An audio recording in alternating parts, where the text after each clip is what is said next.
दाँतको उपचार कुन बेला गर्ने? जतिखेर समस्या देखिन्छ त्यति बेला गर्ने। गर्नुभयो हेर्दाखेरि कालो किराले खाएको भएको छ, त्यसलाई तुरुन्तै उपचार गरिहाल्ने। तर हाम्रो धेरैजना चाहिँ हाम्रो ट्रिटमेन्ट खोज्ने कतिखेर हुन्छ भने जब दुख्न थाल्छ त्यतिखेर चाहिँ ट्रिटमेन्ट खोज्ने एउटा पद्धति त्यो खोज्ने एउटा चाहिँ आनी-बानी देखिन्छ। त्यस्तो बानी देखिन्छ।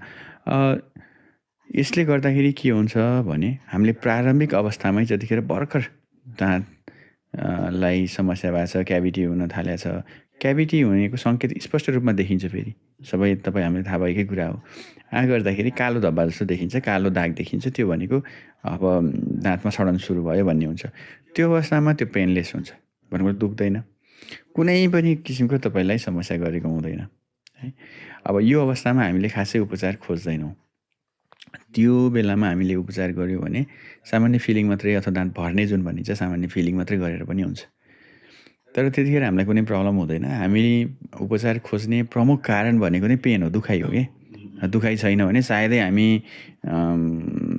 हस्पिटल जान्थ्यौँ होला र यदि दुखाइ हुन्न थियो भने हाम्रो स्वास्थ्य यति छिटो बिग्रिन्थ्यो होला कि हाम्रो आयु एकदम कम हुन्थ्यो जस्तो लाग्छ मलाई। हामी जब दुख्न थाल्छ अनि बल्ल जाने हो। दुख्न थाल्दै गर्दाखेरि जुन त्यो सडनको प्रक्रिया हुन्छ त्यो बाहिरी पत्र इनामेललाई नष्ट गरेर अलिअलि सेन्सिटिभिटी हुन थाल्यो। त्यसपछि पनि हामीले त्यसलाई नेग्लेक्ट गऱ्यौँ। डेन्टिन पनि नष्ट भइसक्यो। त्यसपछि गएर भित्रतिर जुन दाँतको नसा हुन्छ, पल्प भन्छ, त्यहाँसम्म सङ्क्रमण पुगिसकेपछि अनि दुख्न थाल्छ। र नसामा सङ्क्रमण भइसकेपछि दुख्न थाल्छ। दुखिसकेपछि हामीसँग उपाय भनेको दुईटा मात्रै रहन्छ। तपाईँ इनामेल र डेन्टिनसम्म सङ्क्रमण हुँदाखेरि फिलिङ गरेर हुन्छ भने पल्प पनि तपाईँको चाहिँ सङ्क्रमण हुन थाल्यो भने पल्पमा इन्फेक्सन भयो भने त्यसपछि के भने चाहिँ जरादेखि नै उपचार गर्नुपर्छ। रुट क्यानाल ट्रिटमेन्ट भनेर भन्छ। रुट क्यानाल ट्रिटमेन्ट गर्नुपऱ्यो कि भने चाहिँ निकालेर फाल्नु पऱ्यो। यदि एकदमै बिग्रिसकेको छ भने निकालेरै फाल्नुपर्ने अवस्था पनि हुन्छ। तर यो पनि कस्तो हुन्छ भने कतिपय अवस्थामा दाँत दुख्छ, दुखिसकेपछि पेन किलर्सहरू दिने, केही समयसम्म दुखाइ कम हुन्छ अनि अलिअलि जीवित जुन भित्रको पल्प हुन्छ त्यो सम्पूर्ण रूपमा नष्ट भइसकेपछि केही समय नदुख्न पनि सक्छ। त्यसपछि त्यो दाँतको जराभन्दा बाहिर सङ्क्रमण फैलिन्छ। दाँत त हड्डीमा हुन्छ।